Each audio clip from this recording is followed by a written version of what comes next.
Hello dear students, good morning to all of you. बच्चों, आज का ये वीडियो मैं सुबह 5 बजे रिकॉर्ड कर रही हूँ, तो इसलिए आप सभी को गुड मॉर्निंग करना तो बनता है। तो आप सभी को सुबह सुबह का प्यार भरा नमस्कार। आपका दिन अच्छा रहे, आप स्वस्थ रहें, आप खुश रहें और इसी तरह पढ़ाई करते रहें। बच्चों, आज मैं आपको कराने वाली हूँ अध्याय 3 बिहारी के दोहे। और जैसा कि आप सभी को पता है कि मैं इस सीरीज में सिर्फ प्रश्नों के उत्तर करवा रही हूँ, कारण मैं आपको बता चुकी हूँ। आज आपके सामने जो इमेज है वो बिहारी के दोहे पाठ के सबसे पीछे दी हुई है।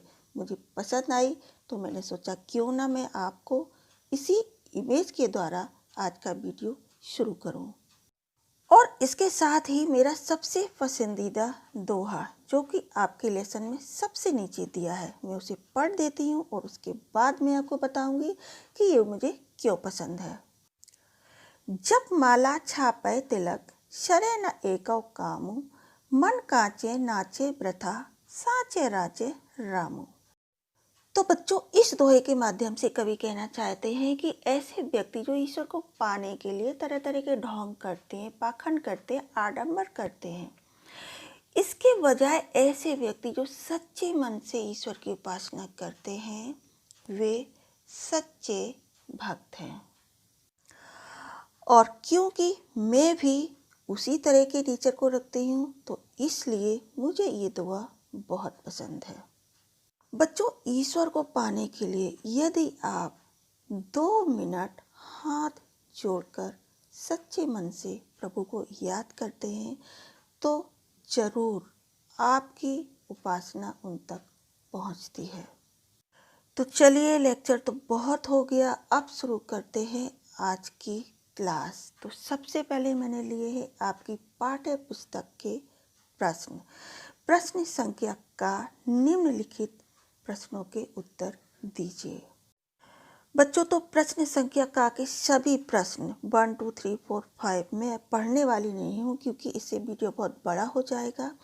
आप अपनी बुक सामने खोलकर रख लीजिए और जैसे जैसे मैं जो प्रश्न सॉल्व करवाती जा रही हूँ आप उसे देखते जाइए, सुनते जाइए और समझते जाइए।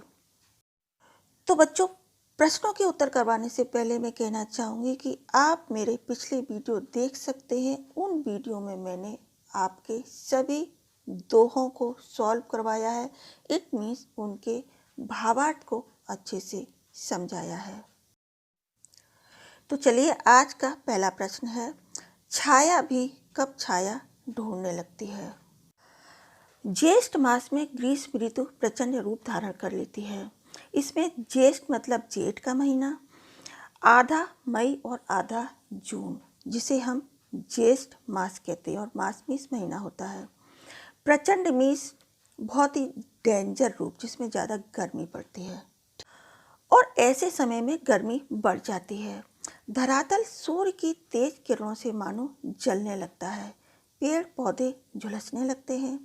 मनुष्यों के अतिरिक्त पशु पक्षी भी गर्मी से बचने के लिए छाया की खोज करते घूमते रहते हैं, पर छाया कहीं भी दिखाई नहीं पड़ती और जो छाया मिलती भी है उसमें शीतलता नहीं होती। इसी कारण कवि ने कहा है कि छाया भी ज्येष्ठ मास की दोपहरी में छाया ढूंढने लगती है। तो बच्चों, इसीलिए ज्येष्ठ मास में हमारे बड़े बूढ़े हमें बाहर नहीं जाने देते हैं। यहाँ तक कि हमारी सरकार हमें बाहर न जाने की सलाह देती है। क्यों? क्योंकि गर्मी अधिक पड़ती है, गर्म हवाएं चलती हैं और हमें लू लगने की संभावना रहती है। बच्चों, ये प्रश्न जिस दोहे में से बना है वो दोहा मैं पढ़ के बता देती हूँ। बैठी रही अति सघन वन, बैठी सदन तन माहा, देखी दोपहरी जेठ की, छाहो चाहती छां। प्रश्न नंबर 2, बिहारी की नायिका यह क्यों कहती है, कहियो सब तेरो हियो, मेरे हिय की बात स्पष्ट कीजिए। तो सबसे पहले मैं इस दोहे को पढ़ देती हूँ। कागज पर लिखत न बनत, कहत संदेशु लजात, कहिए सब तेरो हियो मेरे हिये की बात। और अब प्रश्न का उत्तर। बिहारी की नायिका कागज पर कुछ भी नहीं लिख पाती और ना ही अपने प्रिय को मौखिक संदेश ही भेज पाती है। संदेश भेजने में उसे लज्जा का अनुभव हो रहा है। संदेश भेजने में असमर्थ नायिका को ऐसा लगता है कि उसके हृदय की सारी बातें नायक के हृदय को स्वयं ही मालूम हो जाएंगी। अब ऐसा क्यों होता है ये देखिए, क्योंकि बिहारी जानते हैं और वे कहते हैं कि प्रेम अनुभूति का विषय होता है, यह मूक होता है। वे कहते हैं कि इसके बावजूद इसे समझना कठिन नहीं है, क्योंकि प्रेम करने वालों के हृदय आपस में जुड़े होते हैं। कवि इसे स्पष्ट करने के लिए नायिका की आंतरिक भाव चेष्टा का सहारा लेता है। इसमें मूक मतलब होता है मौन, जिसको कहने के लिए शब्दों की आवश्यकता नहीं होती। और हाँ, इस दोहे में नायक और नायिका के इमोशंस का वर्णन है। प्रश्न नंबर 3। सच्चे मन में राम बसते हैं। दोहे के संदेश को संदर्भ अनुसार स्पष्ट कीजिए। जब माला छापे तिलक सरे न एको कामू, मन कांचे नाचे प्रथा साचे राचे रामू। ये प्रश्न का उत्तर इस दोहे में से बने। तो आइए इस प्रश्न का उत्तर देख लेते हैं। कवि बिहारी ने अपने दोहे में जप माला छापा तिलक जैसी रूढ़ियों को व्यर्थ माना है। उनके अनुसार इन प्रवृत्तियों से किसी उद्देश्य को नहीं साधा जा सकता। वे कहते हैं कि हृदय की शुद्धता ही ईश्वर की प्राप्ति का माध्यम है। यदि हमारा हृदय शुद्ध नहीं है तो रूढ़ियों से हम ईश्वर को प्रसन्न नहीं कर सकते, क्योंकि ईश्वर का निवास सच्चे हृदय में होता है। कवि ने अपने दोहे में ईश्वर की प्राप्ति तथा मन की शांति के लिए हृदय की शुद्धता को महत्व दिया है। तो बच्चों, आज का ये वीडियो यहीं समाप्त होता है। Thanks for watching this video.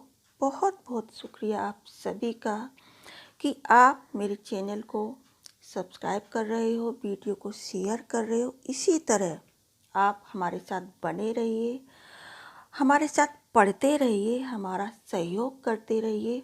और मैं पूरा विश्वास दिलाती हूँ कि मैं हमेशा आपके साथ रहूँगी, आपकी हर कमी को पूरा करूँगी।